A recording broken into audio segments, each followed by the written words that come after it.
За гişүүдийнхаа амрыг ирье. За эрүүл мэндийн даатгал, нийгмийн даатгал бол иргэдийн карманаас гарч байгаа. Тэгэхээр иргэд маань тэр тусмаа эрүүл байх юм бол амьдралын утга учир нь тэр. Монгол хүн эрүүл иргэдтэй байж ич өнөөдөр Монгол улс оршин тогтнох гол үндэс нь энэ. Тэгэхдээ сүүлийн 20 хэдэн жилд эрүүл мэндийн салбарын иргэддээ үзүүлж байгаа үйлчлэгээ бол үнэхээр бас иргэдийн маань бухимдалд хүргэдэг ийм хэмжээнд болсон. Энд бид нэр харин юуг хэлцэж байна? Энэ шалгалт тайлангийн талаарх ажлын хэсгийн дүгнэлтийг хэлцэж байна. Эрүүл мэндийн даатгалын сан эрүүл мэндийн яамд очсон. Эрүүл мэндийн яамд очсон. Тэгэхээр эрүүл мэндийн яам гэдэг нь уг нь эрүүл мэндийн тусламж үйлчлэгийг иргэдэд хүргэх газар. Тэгэхээр эрүүл мэндийн яамд очсноор энэ бол нэг хэсэг мэрэгчлэтнүүд бол юу гэж хэлж байгаа вэ? Энэ бол эрсдэлтэй. Өөрийнх нь карманаас аваад өөртөө төлбөрөө хийх юм нөхцөл төлбөр авах нөхцөл бүрдээд байна гэсэн гарч яасан. Гэтэ эрүүл мэндийн даатгалын сангийн хадгаламж 2017 оны сүүлчээр 167 тэрбум байсан бол харин 2018 оны 12-ны 31-ний байдлаар 416 тэрбум болж өссөн байна. За энэ бол ямар ч гэсэн эрүүл мэндийн даатгалын сан эрүүл мэндийн яамд очсноор тэгэхээр дүүнэн доошоо ороогүй байгаад энэ бол бас нэг тодорхойштой юм байна гэдгийг хэлье. Гэхдээ эрүүл мэндийн даатгалаараа үнэхээр иргэд маань нэг эрүүл байх, эрт онцлуулах, ачаалалгүй чирэгдэлгүй үйлчлэгээ авах энэ нөхцөлийг л бид бүрдүүлэхэд эрүүл мэндийн яам анхаармаар байна. Би энэ 2018 оны жишээ нь энэ эрүүл мэндийн хөгжлийн төвөөс гаргасан статистик тоо харж байна л да. Улсын эмнэлгүүд жишээ нь 2018 онд 3990 ортой байгаа байхгүй юу? Хувийн эмнэлгүүд бол нийт хувийн эмнэлгүүдийн үүдийн эмнэлэг энэ орнуудын тоо 243 байгаа. Гэтэл амралтын үзэлгийг улсын эмнэлэгт 2,485,979 иргэн үзүүлсэн байхад улсын эмнэлгийн амралтаараа 1,359,824 иргэн үзүүлсэн байх. Тэгсэн мөртөө бас хэвтэн эмчүүлсэн орны тоон үйлчлэгчдийн тоон улсын эмнэлэгт 151,724 байхад хувийн эмнэлэгт нөгөө 243 хүн ортой байгаа шүү дээ. Тэгэхэд 177,492 байх. Би эндээс юг харж дүгнж байна вэ гэхээр нийслэлийн мэрэгжлийн хяналтын газар энэ улсын 2-3 дугаар шатлалын эмнэлгүүдээр үздэг хийчихэд нэлээд том шүүмжлэлийг энэ сошиалаар явж исэн. Тэгэхээр зэрэг эн чинь энэ дээр ингээд энэ дүнгээр бодит харагдаж байгаа юм биш үү гэж хэлэх гэж байна л да. Тэгэл яадаг хөдөг ерөөсөө тэгтээ хувийн эмнэлгүүд нь ерөөсөө 5-8 ортой юу гэдгийг 10-12 ортой тэгээд юу гэж вэ? Үүдийн эмнэлгүүд чинь 1345. Энэний 243 ажиллаж байгаагаас энэний 935 нь Улаанбаатар хотод Ордон 137. Гэтэл нөгөө хавдрын өвчин туссан нөгөө өөрөөр өвхөөс нэг өвхөх хоногоо хүлээхээс өөр аргагүй байдлаар болоод онцлогдсон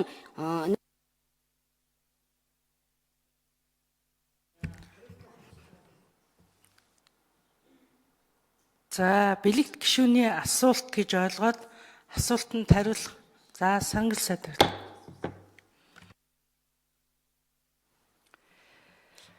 Ер нь л эрүүл мэндийн даатгалын сангийн үйл ажиллагааны цахим бодлого яг саяны бэлэгт гишүүний хэлсэн энэ асуудлыг шийдвэрлэх юм байгаа. За мэдээч хэрэг хувийн хвшлийн эмнэлгүүд орц цодтой мөртлөө олон хүн хөвтүүлсэн. За төрийн хвшлийн эрүүл мэндийн байгууллагууд маань олонтоо мөртлөө цөөн хүн хөвтүүлсэн байна гэдэг ийм логикийг сая бас бэлэгдэх шүү мань гаргаж ирж байна. За энэ нь ер нь эрүүл мэндийн даатгалын санхүүжилт энэ санхүү хөрөнгийг хяналттай зарцуулах бас нэг ийм шаардлага байгааг харуулж байгаамаа. Энийг бид нар бол хүлээн зөвшөөрөх ёстой. энэ хүрээнд ерөөсөө эрүүл мэндийн даатгалын сангийн үйл ажиллагааг цахимжуулсан. Одоо бол хяналтанд орж өмнөх жилүүдийн саяны одын тоо статистикууд бол өөрчлөх юм боломж байгаа гэж ингэж үзэж байгаа. За нөгөө талаас инкам болон гишүүн маань түрүү их чухал асуудал хүндсэн л дөө. Энэ банкны хүүг бууруулах төр засгийн бодлого, банкны хүүг бууруулах ард иргэдийн шаардлага энэ хоёр бол нэг байгаа юм аа. За үүнтэй холбоотойгоор эрүүл мэндийн даатгалын сангийн чөлөөт мөнгөн үлдэгдлийг банкудад байршуулахдаа бид түрүүний 3 хэлсэн одоо 3 чиглэлийн хүүгийн дунджаар энэ хүүг тогтоож байгаа. Тэгээ ерөнхийдөө хамгийн сүүлийнх нь бол Монгол банкны банкнаар гаргасан эцсийн одоо хүү бол 11.9.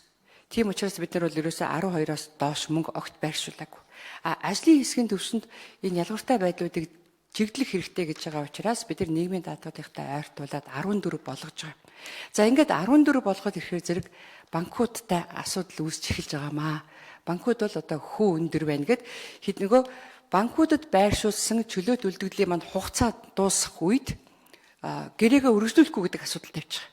За энэ үед бол автоматар нөгөө чөлөөт үлдэгдэл чинь харилцах руу орчиж байгаа. За ингээд харилцах руу мөнгө орохоор зэрэг харталт үүсч эхэлнэ. Хадгаламжид байх ёстой мөнгийг харилцах руу аваачаад хүүгийн зөрүүнээс нь хулгайлчлаа гэж байгаа. Нэгэнтээ хэрвээ банкуд маань энийг тухайн хүүг зөвшөөрөхгүй байх юм бол бид нар дахин эрүүл мэндийн даатгалын үндэсний зөвлөл хуралдах ёстой, хүүгийнхаа асуудлыг эргэж нөгөө Монгол банк сангийн яамтайгаа ярих ёстой гэдэг тодорхой хугацаа шаардсан асуудал болдгийг. Тэгэхээр би бол инкам болон гишүүнийг их одоо хамгийн чухал асуудлыг олж харсан байна гэж үзэж байна л да. Асуудал бол ер нь энэ чөлөөт үлдэгдлийг өндөр хүүгээр байршуулахтай гол юм биш. Эрсдэлд оруулахгүйгээр тодорхой хугацаатай хамгийн гол нь сайн бид нэр эргүүлж чадах богино хугацаанд болон урт хугацаанд ашигтай ажиллах энэ чиглэл рүү явуулах хэрэгтэй юм байгаа юм. Үүнээс ерөөсөө бүгдээрээ жигд өндөр хүүтэй байлга гэх юм бол энэ чөлөөт үлдэгдлийн маань асуудал эрсдэлд орно. Хоёрхан банк дээр чөлөөт үлдэгдлийг нөгөө өндөр хүүгийн чинь зөвшөөрөд байршуулах юм бол хоёр банкнд их хэмжээний мөнгө байршуулад эрсдэл үүсвэл хариуцлагын хэн хүлээх вэ гэдэг ийм зүйл гараад байгаа. Одоо тухайлбал бид одоо нөгөө хугацаанууд дуусч байгаа учраас мөнгө байршуулах шаардлагатай болж байгаа. Сая үндэсний зөвлөл маань ажлын хэсгийнхаа одоо энэ чиглэлд үндэслээд хүүгээ 14 болох юм шийдвэрийг үндэсний зөвлөл хуралдаад гаргацсан. Ингээ одоо даатгалын ерөнхий газар маань банкудад санал тавьж байгаа. Одоогоор бол ерөөсөө 1-2 банк санал өгөөд бусд нь бол ерөөсөө энэ манай чөлөөт үлдэгдлийг байршуулах чиглэлд бидний саналыг хүлээж авахгүй байгаа. Энэ мэтчлийн ийм эрсдэл үүсэж байгаа учраас ер нь олон нийтэд ч гэсэн та бүхэндээ ч гэсэн ийм зүг зүйтэй ойлголтыг өгмөр байгаа юм. Өндөр хүүтэй байршуулах гэж нэгээд хүлээн зөвшөөрөхгүй байгаагийн улмаас гэрээний хугацаа өнгөрөөд автоматар нөгөө чөлөөт үлдэгдэл манд харилцах руу орохоор зэрэг алдагдалд оруулаад зөрүүгээс мөнгө төгрөг завч гин гэдэг ийм одоо дэл сул яриа яваад байгаамаа. Өнгөрсөн хугацаанд эрүүл мэндийн даатгалын сангийн түвшинд бол ийм асуудал ерөөсөө гараагүй. Саяны нөгөө инкам болон гишүүний хэлж байгаа тэр хүүтэй холбоотой төр засгийн бодлого, ард иргэдийн шаардлага бидний тавьж байгаа энэ хүүгийн хэмжээтэй ийм зөрчилдсөн ийм асуудлуудаас болоод тодорхой цаг хугацаа алдах ийм. За яг тодорхой асуулт асуугаад дэр заагаад асуучихсан.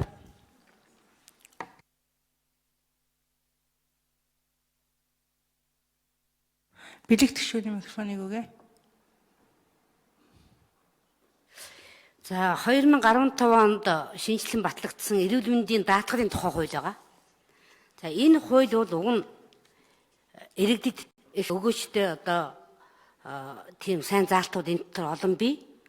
Тэр тусмаа энэ 7-гийн 1-ийн 8-д энэ хуулийн 6-гийн 1-ийн 1, 6-гийн 4, 6-гийн 1-ийн 9, 6-гийн 1-ийн 12-д заасан даатгуулагчийн эрүүл мэндийн тусламж үйлчилгээний зардалын төлбөр нь тухайн жилийн дээд хязгаараас хэтэрсэн тохиолдолд гэр бүлийн өөр нэг даатгуулагч гишүүний зөвшөөрснөөр түүний зардлаас жилд нэг удаа шилжүүлэн тооцоолж болно гэж байгаа байхгүй. Энэ одоо хэрэгжихгүй байгаа байх гэж бодож байна. Яагаад гэвэл иргэд маань хөөх юм тэгэл нөгөө даатгалынхын жилийнх нь авах хугацаа хэмжээ дууссан. Ингээд гэр бүлийнх нь аль нэг одоо гишүүний тэр үзүүлдэггүй тэр даатгалаас одоо нөөцөнд байгаагаас авч чадахгүй байгаа хаа. Энийг одоо хэрэгжүүлэх талаар ямар. За Сарангал сайд хариулъя. За нэмж ажлын хэсэг бас хариулж болно шүү. Саяын бэлэг тгшүүний асуултанд. Ер нь энэ гишүүдийн асуултанд нэмэх санал байл яриа. За баярлалаа бэлэг тгшүүнэ. Саяны бэлэг тгшүүний хэлж байгаа энэ асуудал чухал л да. Эрүүл мэндийн даатгалын тухай хуульд байгаамаа. тухайн жил тухайн одоо иргэн өндөр өртөгтэй эмнэлгийн тусламж үйлчилгээ авах гээд өөрийнхөө эрүүл мэндийн даатгалын санд төлсөн болно. Эрүүл мэндийн даатгалын сангаас тухайн хүний одоо эмнэлгийн тусламж үйлчилгээнд зарцуулж байгаа мөнгө хэрэг хүрэлцэхгүй болох юм бол гэр бүлийнхэн гишүүн нь тухайн жилийнхаа эрүүл мэндийн даатгалын сангийн нөгөө шимтгэлийнхаа өөр зарцуулах хувийг зарцуулаагүй бол нэг удаа тэрийг ашиглаж болно гэдэг ийм заалт байгаа юм. Одоогоор тийм хүсэлт эрүүл мэндийн даатгалын сан бол эрүүл мэндийн яамд ирээг байгаа. Хэрвээ ирэх юм бол бүрэн одоо үнийг хүлээж авах боломжтой ийм хуулийн заалт байгаа юм. За саяны энэ хүүтэй холбоотой асуудлыг үргэлжлүүлж хэлцэхэд ажлын хэсгийн дүгнэлт их чухал байгаамаа. За ингээд тайлантай холбоотой асуудлаар ундраа гишүүн ажлын хэсгийн дарга санал хэлье.